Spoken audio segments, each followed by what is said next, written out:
안녕하세요. ABO 김봉학입니다. 오늘의 주제는 감정에 대하여입니다. 감정. 보통 사람들은 이 감정은 도대체 내가 어찌할 수 없는 것 정도로 생각할 수 있습니다. 그러나 실제로 이 감정이라는 것들을 자세히 들여다보면 생각과 마찬가지로 매우 습관적입니다. 습관적이라는 것은 무의식적으로 프로그램이 되어 있다라고도 이야기할 수 있습니다. 그래서 어떤 상황이 되면은 나도 모르게 먼저 그런 감정을 느낍니다. 그러나 이 감정은 실제로 학습되어져서 내가 느끼는 것이지 원래부터 그런 게 아니었다는 사실이 중요한 발견입니다. 우리는 태어나면서부터 어떤 상황에 대해서 어떤 감정을 느껴야 된다는 식으로 결정되어 있지 않다는 것입니다. 그러므로 우리가 선택에 의해서 내 감정을 색깔을 칠할 수 있는 것이죠. 어떤 삶이라는 어떤 캠퍼스에, 비어있는 캠퍼스에 생각으로 밑그림을 그리고 감정으로 컬러를 입히는 그런 게 본래 우리의 삶입니다. 그러나 우리가 나도 모르는 사이에 성장하는 과정에 자라는 환경 속에서 이럴 때는 이런 감정을 느끼고 저럴 때는 저런 감정을 느끼고 뭐 하면서 수많은 학습이 이루어졌고 그 학습이 무의식에 내재되어지면서 그런 것들이 마치 자동적으로 작동하는 것처럼 느껴진다는 것이죠. 왜냐, 내가 의식하기 전에 이미 그런 감정들이 작동이 되기 때문입니다. 그래서 이 감정들이라는 것들이 사회적 배경이라든가 또 환경, 경험 이런 것들에 따라서 또 똑같이 프로그램 된 것이 아니라 다르게 프로그램 될 수 있는 것이죠. 그래서 똑같은 상황에 대해서 느끼는 감정이 서로가 다를 수 있는 것이죠. 오늘 비가 온다. 그러면 이 비 오는 날에 대한 그 사람의 스토리와 환경과 상황에 따라서 다른 감정을 느낄 수가 있습니다. 한 사람은 우울한 감정을 느낄 수도 있고 한 사람은 유쾌하고 행복한 감정을 누릴 수도 있는 거예요.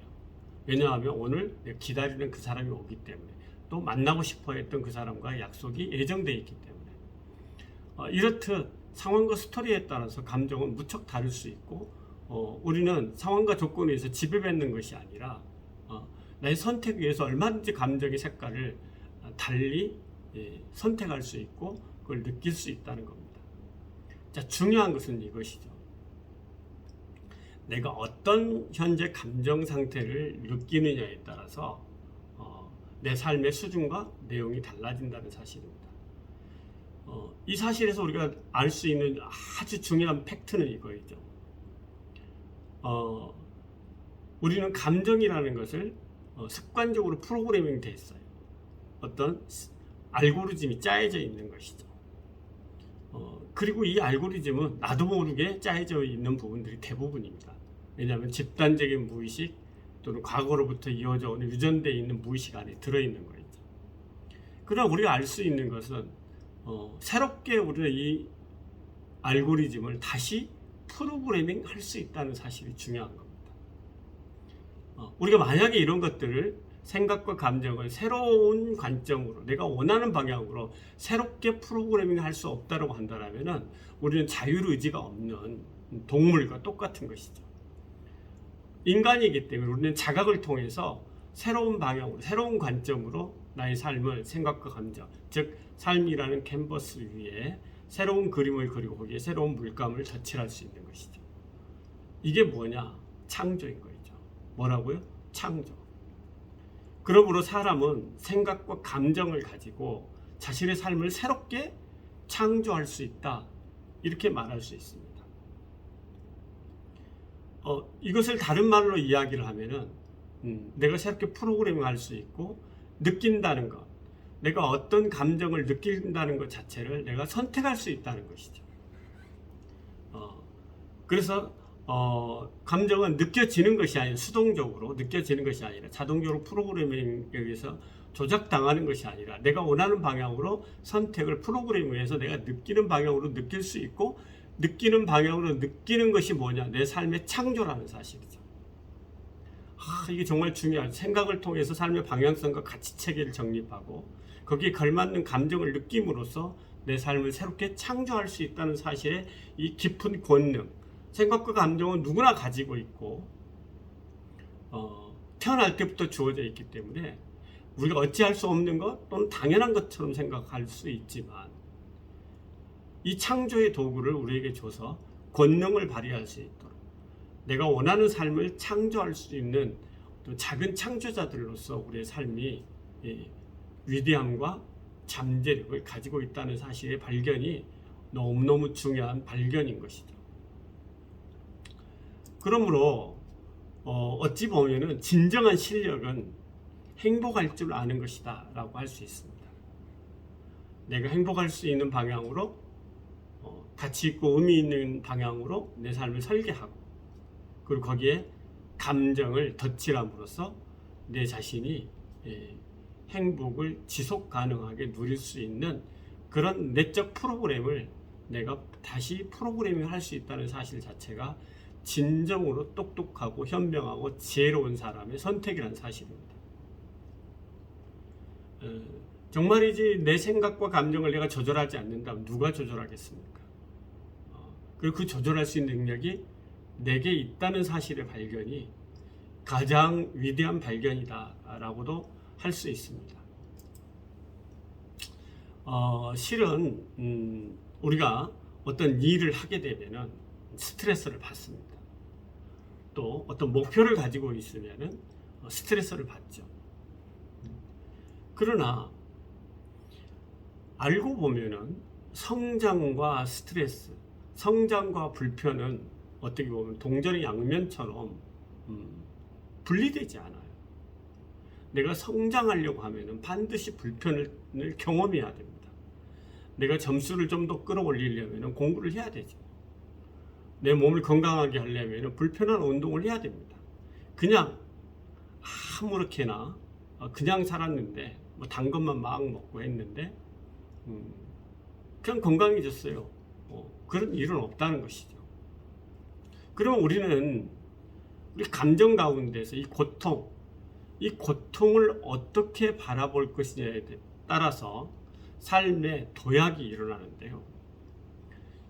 땀 흘리는 과정, 정당하게 대가를 지불하는 과정, 이 과정을 단지 그 고통 자체로서만 보는 것이 아니라 그 고통 한 가닥 한 가닥, 한 발걸음 한 발걸음에 뭐가 있는 거예요? 함께 움직이고 있는 게 있죠.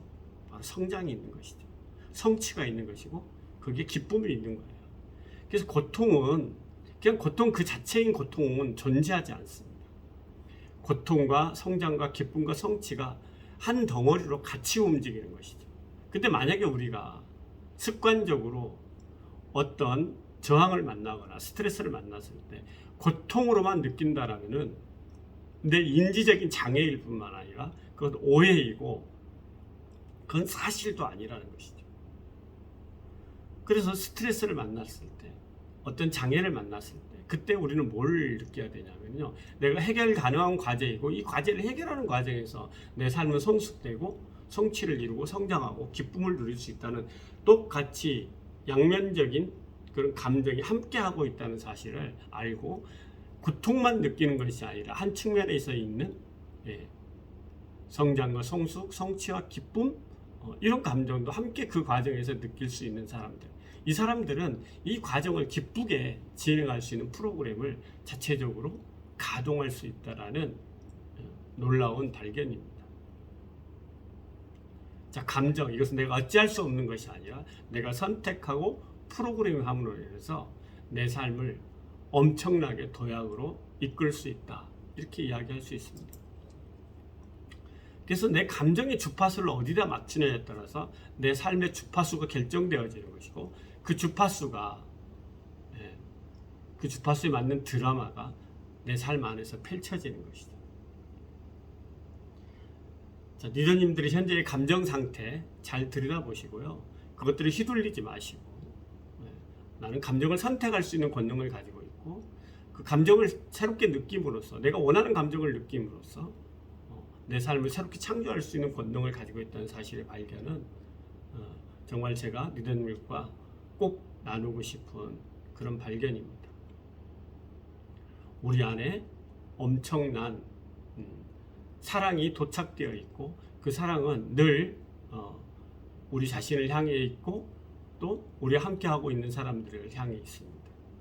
그럼 본질적으로 사랑에 의해서 탄생된 존재들이기 때문에 기쁘게 우리 삶을 설계할 수 있는 모든 능력을 이미 갖추고 있다는 부분을 나누고 싶었습니다.